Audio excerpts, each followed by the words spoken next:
Just try to imagine 37 million iPhones. That's how many Apple sold in just the last 3 months of 2011.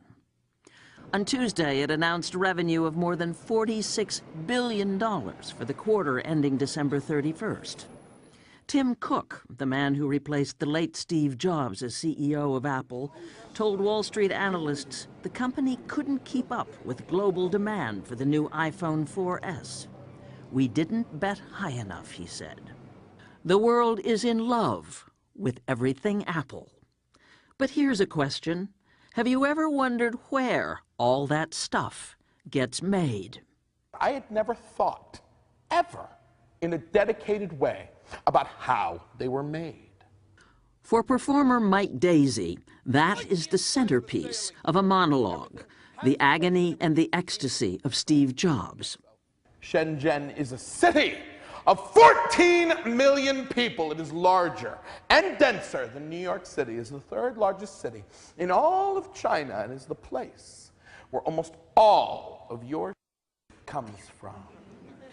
The show is an on-stage exposé of working conditions at a factory in Shenzhen, owned by a company called Foxconn, which manufactures electronics under contract for practically every major brand you can name, including Apple. Foxconn is the biggest company you've never heard of. Foxconn makes over 50% of all the electronics in the world. The Foxconn plant in Shenzhen employs more than 400,000 people. If you've never been to the economic engines of China, these giant buildings stacked up with people are, they're just staggering. It almost takes your breath away. Daisy went to Shenzhen. Foxconn wouldn't let him in, so he stood outside the main gate with his translator, talking to workers at shift change. In my first 2 hours of my first day at that gate, I met workers who were 14 years old. I met workers who were 13 years old. I met workers who were 12. Do you really think Apple doesn't know?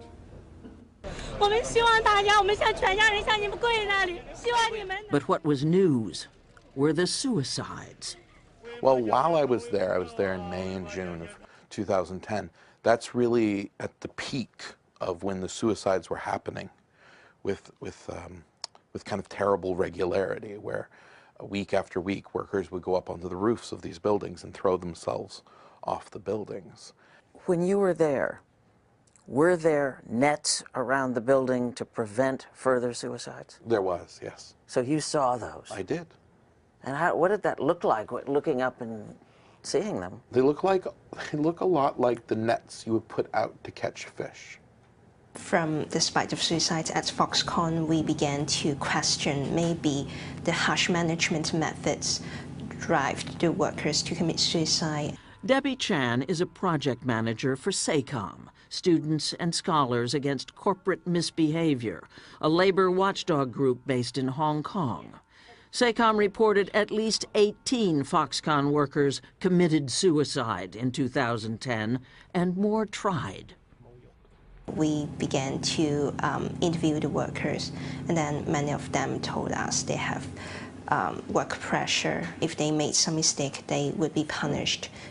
Foxconn responded that the suicide rate at its plants in China was actually lower than the national average. But the world had noticed. Even comedian Stephen Colbert commented. A tragic state of affairs, and in response, Foxconn has taken action to ensure the mental health of their employees by making them sign a pledge vowing not to kill themselves. Done and done. This is what Steve Jobs had to say. We're all over this. Foxconn is not a sweatshop. I mean, you go to this place, and it's a factory, but my gosh, I mean, they've got restaurants and movie theaters and hospitals and swimming pools, and I mean, for a factory, it's a pretty nice factory. So what then would drive workers to suicide? The pressure to produce, especially to keep up with demand for a hot device like a new iPhone, according to Mike Daisy. The official work day in China is 8 hours long. That's a joke. I never met anyone who'd even heard of an 8-hour shift. Everyone I talked to worked 12-hour shifts, standard, and often much longer than that. 14 hours a day, 15 hours a day. While I am in country, a worker at Foxconn dies after working a 34-hour shift. We have repeatedly asked Apple for comment and been told no. We have repeatedly asked Foxconn for access to its Shenzhen plant. No reply.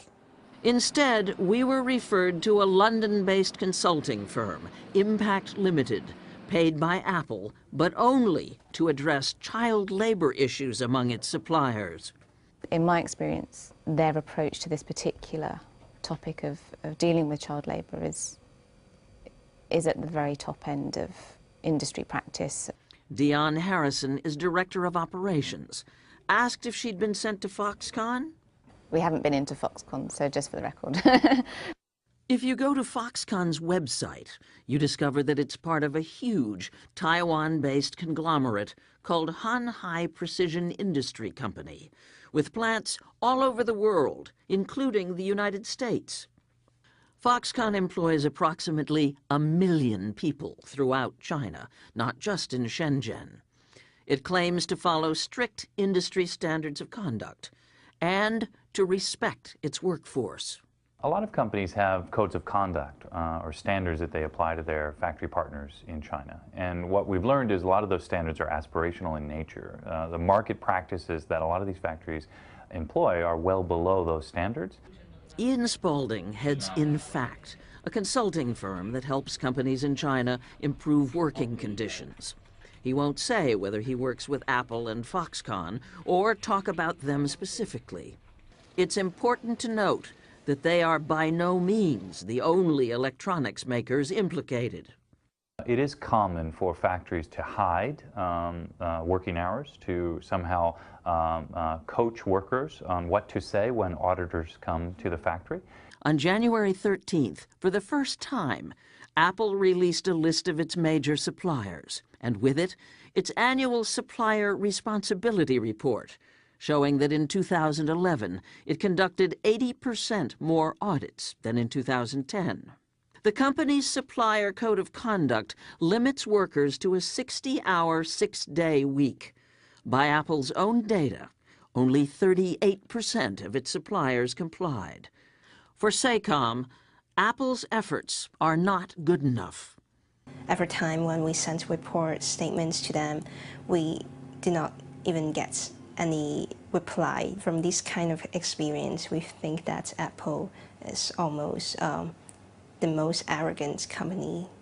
On Thursday, after a damning front-page story in the New York Times, Apple CEO Tim Cook emailed his staff. Any suggestion that we don't care is patently false and offensive to us, he wrote. We are attacking problems aggressively.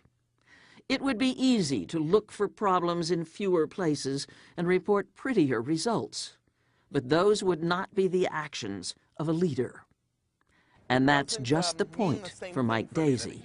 Why are we talking about Apple here, as opposed to, say, Microsoft or Dell or Samsung or any of the other companies that contract with the Foxconns of the world?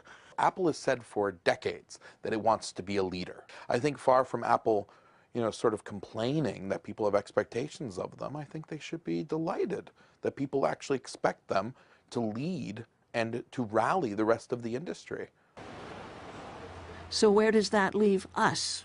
In 2012, it's virtually impossible to stop buying and using electronics made in Chinese factories for Apple or for anybody else. Our devices are so beautiful, especially the Apple devices. They're so gorgeous looking that it seems as though they were made by a machine. But the reality is they're assembled by hand, like thousands of people work with their fingers putting together the tiny components. So much of our world is actually handmade, even though it looks so modern. It's built on the bones of this labor, and we need to actually understand that.